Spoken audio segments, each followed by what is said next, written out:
Hello everyone, welcome to Smarty Zone. जैसा कि मैंने आप लोगों को बताया था, नेशनल हाउसिंग बैंक की जो डिटेल नोटिफिकेशन है वो 1 दिसंबर को जारी कर दी जाएगी।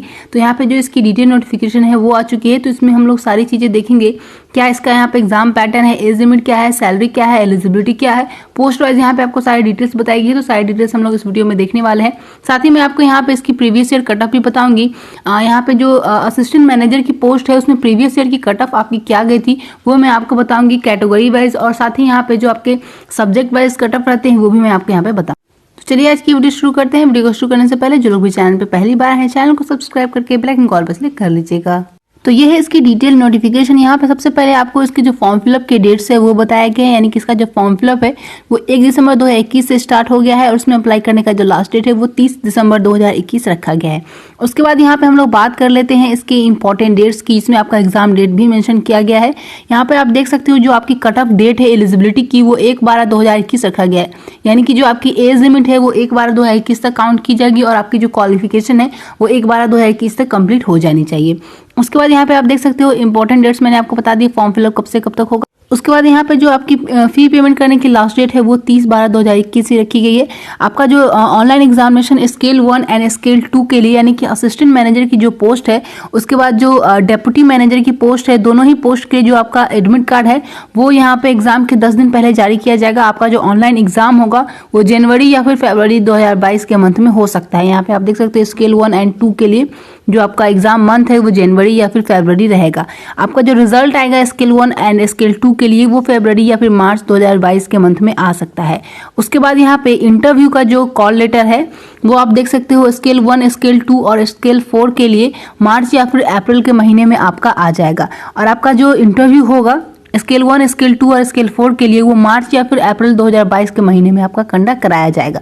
और जो आपकी फाइनल रिजल्ट आएगी स्केल 1, 2 एंड 4 के लिए वो अप्रैल या फिर मई 2022 के मंथ में आ सकती है। तो ये आपके इंपॉर्टेंट डेट्स यहाँ पे रहने वाले हैं। अगर वैकेंसी डिटेल की हम लोग बात करें तो असिस्टेंट मैनेजर की पोस्ट के लिए आप देख सकते हो एससी में 3 वैकेंसी है, एसटी में 1 वैकेंसी है, ओबीसी एनसीएल में 3 वैकेंसी है, ईडब्ल्यूएस में 1 वैकेंसी है, यूआर में 6 वैकेंसी है। टोटल यहाँ पे 14 वैकेंसी निकाली गई है। डेप्यूटी मैनेजर के लिए यहाँ पे एसटी में 1 वैकेंसी है, ईडब्ल्यूएस में 1 है। टोटल यहाँ पे 2 वैकेंसी है। रीजनल मैनेजर स्केल 4 के लिए टोटल 1 वैकेंसी है जो कि ओबीसी में निकाली गई है। तो ये आपके यहाँ पे कैटेगरी वाइज पोस्ट रहेंगे। अगर यहाँ पे एज लिमिट की बात करें तो असिस्टेंट मैनेजर स्केल 1 के लिए मिनिमम एज लिमिट 21 साल है, मैक्सिमम एज लिमिट 30 साल रखी गई है। डेप्यूटी मैनेजर स्केल 2 के लिए 23 साल मिनिमम एज लिमिट है और मैक्सिमम एज लिमिट 32 साल है। रीजनल मैनेजर के लिए यहाँ पे जो मिनिमम एज लिमिट है वो 30 साल है और मैक्सिमम एज लिमिट 45 साल रखी गई है। इसके अलावा आपको एज में रिलैक्सेशन भी मिल जाएगा। अगर आप रिजर्व कैटेगरी से आते हो तो SC/ST को यहाँ पे 5 साल की छूट मिलेगी, ओबीसी को यहाँ पे 3 साल की छूट मिलेगी, PWD कैंडिडेट आप यहाँ पे देख सकते हो, आपको भी यहाँ पे रिलैक्सेशन मिलेगा। उसके बाद बात करें यहाँ पे एजुकेशन क्वालिफिकेशन की, तो असिस्टेंट मैनेजर पोस्ट के लिए आपकी जो क्वालिफिकेशन है वो आपसे बैचलर डिग्री मांगा गया है। बैचलर डिग्री आपके पास किसी भी डिसिप्लिन में है, 60% मार्क्स आपके होने चाहिए अगर आप जनरल ओबीसी कैंडिडेट हो तो। 55% SC/ST PWD कैंडिडेट के लिए मांगा गया है। या फिर आपके पास मास्टर डिग्री है तो मास्टर डिग्री में यहाँ पे आपके 55% मार्क्स है जनरल और ओबीसी के लिए, और SC/ST PWD कैंडिडेट के लिए 50% मार्क्स रखे गए हैं। तो अगर आपके पास बैचलर डिग्री भी है तो भी आप इसमें अप्लाई कर सकते हैं, मास्टर डिग्री नहीं भी है फिर भी आप इसमें अप्लाई कर सकते हैं। यहाँ पे CMA कैंडिडेट जो है, चार्टर्ड अकाउंटेंट जो है वो भी इसमें अप्लाई कर सकते हैं। इसके अलावा यहाँ पे आपको कोई भी एक्सपीरियंस नहीं मांगा गया है तो यहाँ पे फ्रेशर्स कैंडिडेट अप्लाई कर पाएंगे। उसके बाद यहाँ पे जो नेक्स्ट वैकेंसी है डिप्टी मैनेजर के लिए, उसमें आपसे ग्रेजुएशन मांगा गया है किसी भी डिसिप्लिन में। डिजाइबल में यहाँ पे MBA मांगा गया है फाइनेंस से, और साथ में 2 ईयर का एक्सपीरियंस मांगा गया है इनमें से किसी भी एक फील्ड में, यहाँ पे फील्ड आपको मेंशन किया गया है। उसका डेप्यूटी जो रीजनल मैनेजर की वैकेंसी है उसमें आपसे ग्रेजुएशन डिग्री मांगा गया है with professional qualification in financial risk management from global association of risk professional, या फिर आपके पास professional risk certification from PRMIA institute से, तो आप इसके लिए अप्लाई कर पाओगे। साथ ही यहाँ पे 2 ईयर का एक्सपीरियंस भी आपसे मांगा गया है। तो ये रीजनल मैनेजर के लिए एजुकेशन क्वालिफिकेशन रखी गई है। अगर यहाँ पे हम लोग सिलेक्शन प्रोसेस की बात करें तो सभी पोस्ट के लिए आपका एग्जाम होगा और इंटरव्यू होगा। बस रीजनल मैनेजर की पोस्ट के लिए सिर्फ और सिर्फ आपका शॉर्ट लिस्टिंग होगा और इंटरव्यू होगा। यहाँ पे कोई भी एग्जाम आपका नहीं होने वाला है रीजनल मैनेजर पोस्ट के लिए। यहाँ पे स्केल 1 और स्केल 2 पोस्ट के लिए आपका ऑनलाइन एग्जामिनेशन होगा, फिर आपका इंटरव्यू होगा।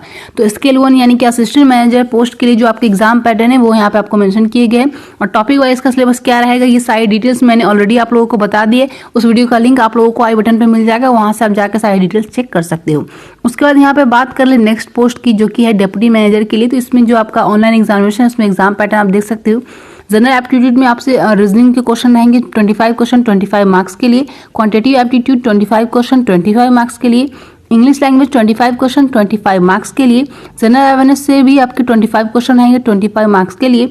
और प्रोफेशनल नॉलेज जिससे आप में रिस्क, क्रेडिट एंड ऑडिट से क्वेश्चन पूछे जाएंगे 50 क्वेश्चन रहेगा 100 मार्क्स के लिए। टोटल जो नंबर ऑफ क्वेश्चन है वो 150 रहेगा और मार्क्स यहाँ पे 200 रहेगा। आपका जो पेपर होगा उसका लैंग्वेज जो है हिंदी और इंग्लिश दोनों ही रहेगा। 2 घंटे का समय आपको दिया जाएगा। ये जो एग्जाम होगा आपका वो ऑब्जेक्टिव टाइप का यहाँ पे रहेगा। तो ये आपके एग्जाम पैटर्न रहेंगे डिप्टी मैनेजर पोस्ट के लिए। उसके बाद जो कैंडिडेट यहाँ पे ऑनलाइन एग्जामिनेशन को क्लियर कर जाएंगे उनको यहाँ पे इंटरव्यू के लिए बुलाया जाएगा। इसके अलावा यहाँ पे आप देख सकते हो रीजनिंग, क्वांटिटेटिव एप्टीट्यूड एंड जो आपका इंग्लिश लैंग्वेज है वो क्वालिफाइंग नेचर का रहेगा इसमें। अगर यहाँ पे हम लोग सैलरी की बात करें तो असिस्टेंट मैनेजर स्केल 1 के लिए जो आपको सैलरी मिलेगी वो 36,000 से लेकर के 63,840 रुपए तक मिलेगी। डिप्टी मैनेजर स्केल 2 के लिए 48,170 रुपए से लेकर के 69,810 रुपए तक आपको सैलरी मिलेगी। रीजनल मैनेजर स्केल 4 के लिए आपको 76,010 रुपए से लेकर के 89,890 रुपए तक सैलरी दी जाएगी। यहाँ पे जो प्रोबेशन पीरियड रहेगा वो असिस्टेंट मैनेजर स्केल 2 के लिए 2 साल का रहेगा और deputy manager and regional manager के लिए जो आपका प्रोबेशन पीरियड रहेगा वो 1 ईयर का रहेगा आपका। अगर यहाँ पे इसकी एप्लीकेशन फ़ी की बात करें तो SC ST PWD कैंडिडेट को 175 रुपये एप्लीकेशन फ़ी देनी है।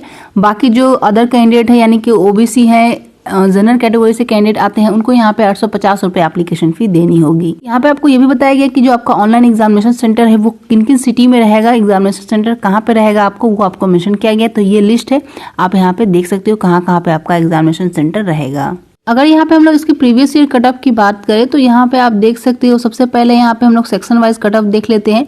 तो यहाँ पे जो रीजनिंग एंड कंप्यूटर एप्टीट्यूड के लिए जो कट ऑफ गई थी SC के लिए वो 18.50 था, ST के लिए भी 18.50 था, OBC के लिए भी 18.50 था, EWS के लिए भी 18.50 था।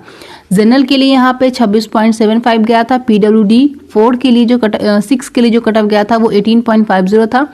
PWD HI के लिए 10.25 था। PWD MD के लिए यहाँ पे 10.25 कट ऑफ गया था। तो ये आपके यहाँ पे रीजनिंग एंड कंप्यूटर एप्टीट्यूड के कट ऑफ थे जो कि असिस्टेंट मैनेजर पोस्ट के लिए है। उसका जनरल अवेयरनेस की बात करें तो इसमें आप देख सकते हो जनरल अवेयरनेस में SC ST and OBC EWS का जो कट ऑफ था वो 9.75 गया था। जनरल के लिए 13.75 था यहाँ पे। PWD 6 के लिए यहाँ पे 9.75 था। PWD HI एंड MD के लिए जो कट ऑफ गया था वो 6 था। उसके बाद है यहाँ पे इंग्लिश लैंग्वेज। तो इंग्लिश लैंग्वेज में आप देख सकते हो SC के लिए, ST के लिए, OBC और EWS के लिए 14.75 कट ऑफ गया था। जनरल के लिए 18 कट ऑफ था। PWD 6 के लिए 14.75 कट ऑफ था। PWD HI के लिए और MD के लिए यहाँ पे 11.25 कट ऑफ गया था। उसके बाद क्वांटिटेटिव एप्टीट्यूड का यहाँ पे आप देख सकते हो cut off SC ST OBC और EWS के लिए 16.75 था। जनरल के लिए 23.25 था। PWD 6 के लिए 16.75 था। PWD HI और MD के लिए 10.25 कट ऑफ गया था। अगर यहाँ पे कैटेगरी वाइज कट ऑफ की हम लोग बात कर ले तो SC के लिए आप देख सकते हो जिसमें PWD को भी इंक्लूड किया गया है तो उनका जो कट ऑफ था वो 66.21 गया था। ST के लिए 69.31 था। OBC के लिए 70.07 था। EWS के लिए 51.49 था और जनरल के लिए 44.24 कट ऑफ था। ये आपके जो ऑब्जेक्टिव पेपर थे उसके प्रीवियस ईयर के कट ऑफ। इसमें अप्लाई आपको इनकी ऑफिशियल वेबसाइट पे जाके करना है। ये इनकी ऑफिशियल वेबसाइट है, इस वेबसाइट पे जाके आप ऑनलाइन आवेदन कर सकते हैं। तो ये थी इसके बारे में कंप्लीट जानकारी। इस नोटिफिकेशन की PDF आप हमारे टेलीग्राम ग्रुप से डाउनलोड कर सकते हैं। वहाँ पर मैंने इसकी जो PDF है वो शेयर कर दी है और साथ ही में जो इसका सिलेबस है टॉपिक वाइज वो भी मैंने वहाँ पर शेयर कर दिया है। तो ये थी आज की अपडेट। आई होप कि आप लोगों को ये अपडेट हेल्पफुल लगी होगी। वीडियो हेल्पफुल लगी है तो इस वीडियो को एक लाइक जरूर से कीजिएगा और अभी तक आपने हमारे चैनल को सब्सक्राइब नहीं किया है तो सब्सक्राइब करके बेल आइकन कॉल पर सेलेक्ट कर लीजिएगा। जितना हो सके इस वीडियो को शेयर कीजिएगा अपने फ्रेंड्स के साथ। तो मिलती हूँ मैं नेक्स्ट वीडियो में। Bye bye.